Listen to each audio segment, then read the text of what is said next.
Now this morning session with Roy, I believe was insightful, and you also had the opportunity to do your own little workshop trying to solve a problem, a real problem that is.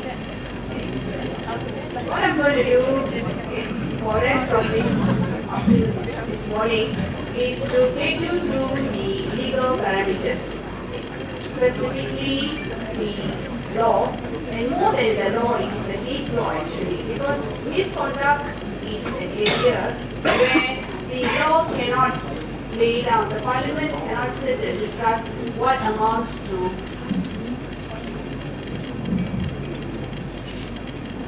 Is it better? Those at the back, can you hear me? Yes. Okay, good. Just to go back to where I stopped. See, when Parliament, we know we have Employment Act, we also have the Industrial Relations Act, and we have many other employment-related labor legislation in Malaysia. But there is no one legislation that lays down, okay, and these are the misconduct in employment. You cannot look at the law and say, okay, if you want a reference, okay, for example, what amounts to tardiness or what amounts to absenteeism. You can't really find an answer by going to a statute book. Okay? The reason being, these are examples, okay, and examples are rarely ever legislated because they are not static, they are transient, they keep changing according to times. And what is misconduct in one era may not be misconduct in another era, or maybe lesser misconduct even. Okay? And what was not a misconduct in the previous generation might be a serious misconduct, okay, according to changing times, industries, okay, also the product of the product that you are marketing, the nature of the job, the role, the title, position, etc. and so on. Hence, where do we find answers? Answers are often found in case laws. So misconduct is in one area of practice where answers are always evolving based on the cases. The case laws change, decisions are different from time to time, and we also update our knowledge based on the case law. Okay, some things don't change. For example, fighting. Okay. Fighting, if you look at the case law from 1960s or 2017, it is still a misconduct. Okay.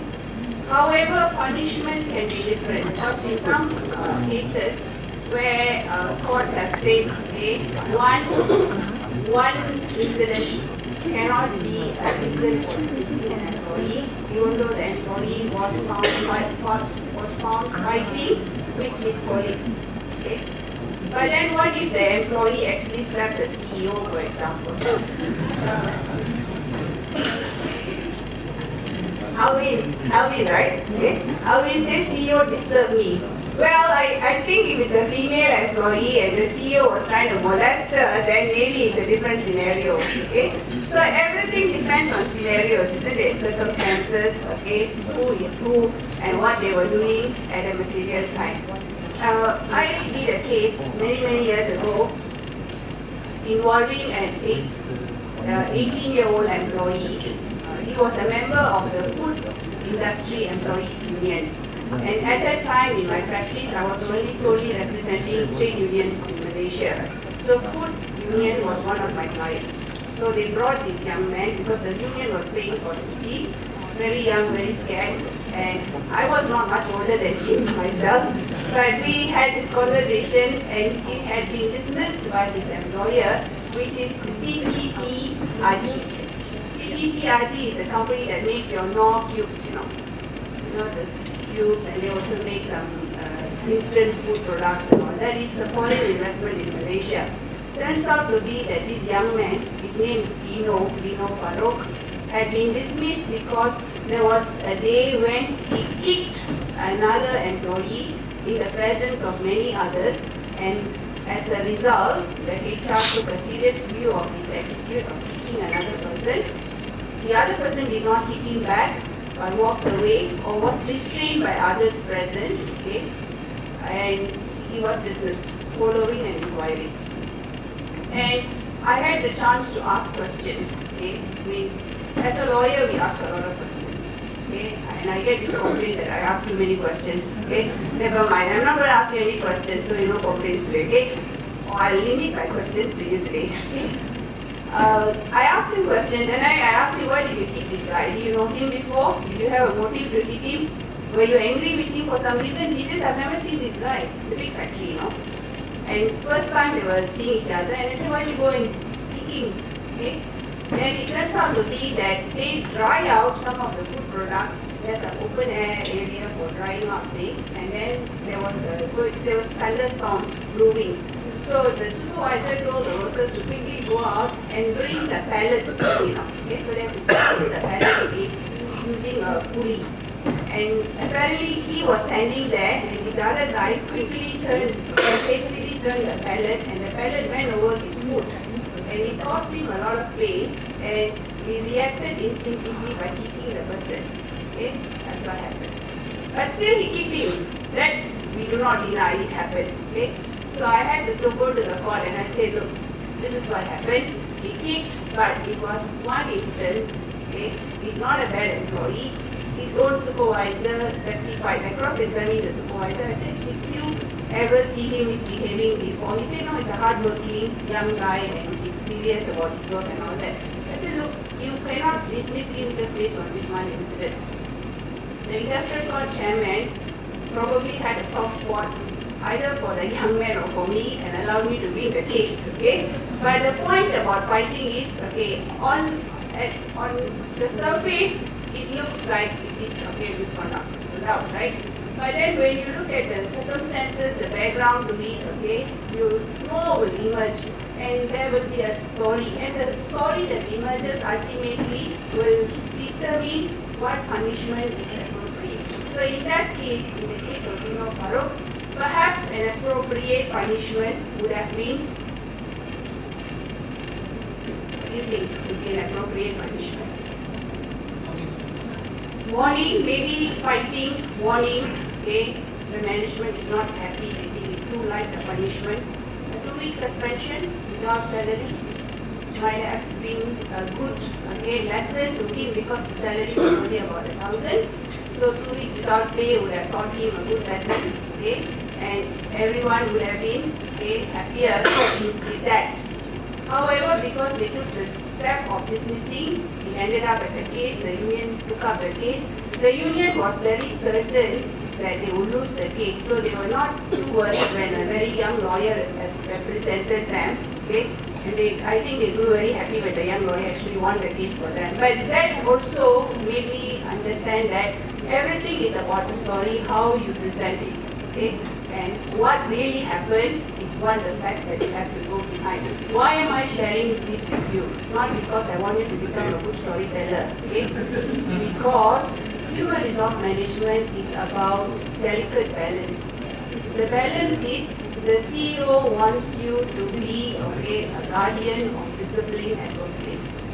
They want you to be also the person who is the stakeholder in managing the employees.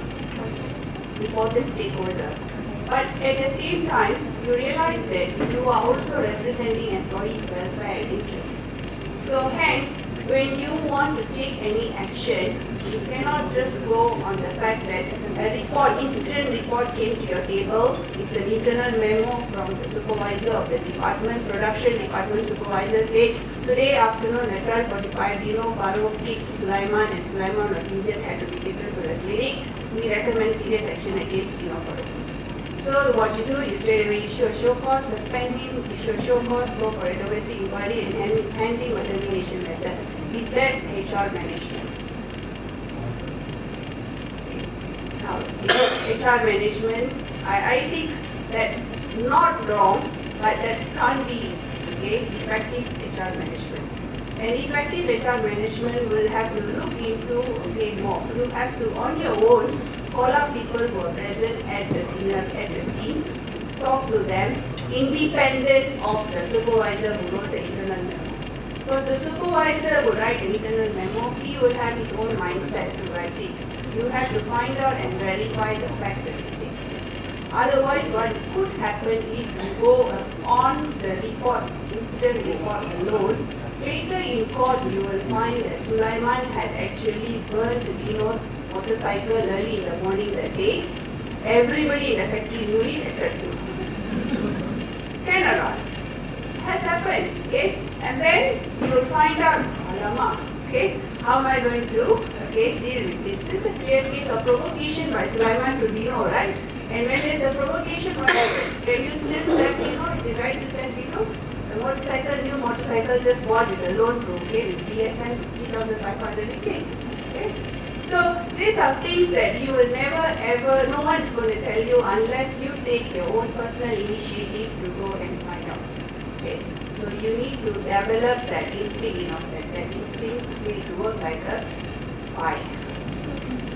Not to become a spy, but to work like a spy. There's a big difference there. Okay? Right. We'll talk more about this, okay, as we go on. Let's look at how misconduct is interpreted, okay, in law. In a very famous book, okay, by Misconduct in Employment by Mr. B.R. Guy, who's an Indian author, he explains that misconduct is not a term of art. If the conduct of an employee is of such a character that he is not regarded as worthy of employment, it may be liable to be called misconduct. So his is more general. He says conduct of an employee, such a character that he is not regarded as worthy of employment. Now who's worthy and who's unworthy? Subjective. Okay? There's no objective test. Okay? There's no ranking system. If I were to rank employees in any organization based on their worthiness, according to the idea of any one person, the rank will differ according to who's doing the ranking. Correct? Okay? So this definition is too loose. Let's look at another definition. This is from an English case, very old case. Case is old, principle is still very fresh. Okay? Hence I've quoted to you today. 1886 decision, Queen's Bench, 1886 in UK. Queen's Bench division is QBD. Per Lopez, Lord Justice Lopez. He says this: if a servant, sorry for the use of the term servant, because in the olden days, employment relationship was a master-servant relationship. So he says if a servant conducts himself in a way inconsistent with the faithful discharge of his duty, inconsistent with the faithful discharge of his duty in the service, it is a misconduct. And it is a misconduct that justifies immediate dismissal. So faithful discharge of his duty. So this also brings to one's mind, okay, that we must have a clear idea what every individual's duty is or isn't. So whenever you are tracking misconduct and you are deciding whether someone has committed a misconduct or not, the fundamental question one has to ask oneself is, what is the person's duty? Okay, if you are accusing someone of misconduct, you must first find out what his duty is. If it is his duty is such, then what under this description of duties, what the employee can do and cannot do is already there. And if the employee does something inconsistent with that, okay, then that is misconduct. But if it is not even his duty to begin with, okay, then you have to ask yourself, okay, if you want to go after the employee based on the accusation of misconduct, you have to be extra cautious. Another very old case, Lewis versus CW Railway Company, 1877 Queen's Bench Division. This is the simplest of the explanations. I really like this. Doing of something or omitting to do something which is wrong or wrong to do or omit. So there are two parts of it. Doing something which is wrong to do, that's the first part. Or omitting to do something which is right. So doing something that's wrong or not doing something that should be done or that's right. See, so for example, okay, if doing something that is wrong, you can easily understand. Not doing something that's right, okay, then you have to think omission, because it's not only commission, it's also omission. Okay. Example, okay, simplest example, the tea lady's job is to make tea. Okay. Now she makes a cup of tea and serves it to you or to the senior management during a board meeting, and she puts salt instead of sugar. Okay, that is misconduct. What kind of misconduct it is, I'll let you to imagine for the next 2 hours. Okay. Now, on the other hand, during a board meeting, the same tea lady who is well aware that there is a board meeting next morning and she has been performing this job function for 20 years in the same company, fails to serve tea or fails to serve any drink at all. Okay? Because she decided that everyone is bad in the room. Okay? But she didn't say that to anyone, but she thought so. Maybe she didn't serve the tea. Okay? Now, what happens? Is that a misconduct? One is omission.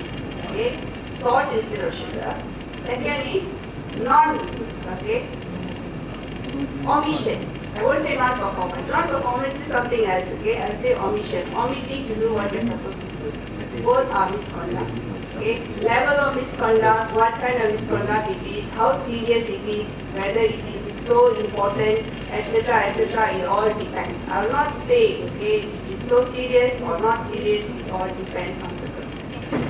You see, it's like packing, okay, you take a case of a servant or a domestic helper who has to pack the suitcase of the boss every day, okay? So she packs the suitcase every time the boss travels, right? But if the boss is an airplane, jet fighter, and she fails to pack his parachute, serious or not serious? Or you don't put your raincoat in the bag, one thing. Parachute is another thing. So seriousness is all circumstantial. This is what, in 1998, Farouk's case taught me, and I like to share the same thing. The principle still holds true until now. Okay? That's what a clever HR person does. Okay? Look at it from a very holistic point of view, and if need be, you have to defend the employee with the management, even that makes you unpopular. Do it because you are doing it in the best interest of the organization. Okay? What are the general principles? Okay, generally we like to classify misconduct. We have types of misconduct. Okay, nothing, no red line ruler in between one and the other. Sometimes, the divisions are blurred as well. But regularly, for our ease of understanding, we tend to categorize them as minor, major, and criminal. The title explains it. Okay, right? Examples of minor misconduct: occasional late coming. Occasional, huh? Then depends. Occasional late coming for a person who does clerical job, as opposed to occasional late coming for a person who is a second officer in AirAsia. Okay, assistant captain. Okay, what's the cost? What's the effect? What's the consequence? Okay. And then smoking in non-smoking area. Very innocent. There's a smoking area just behind.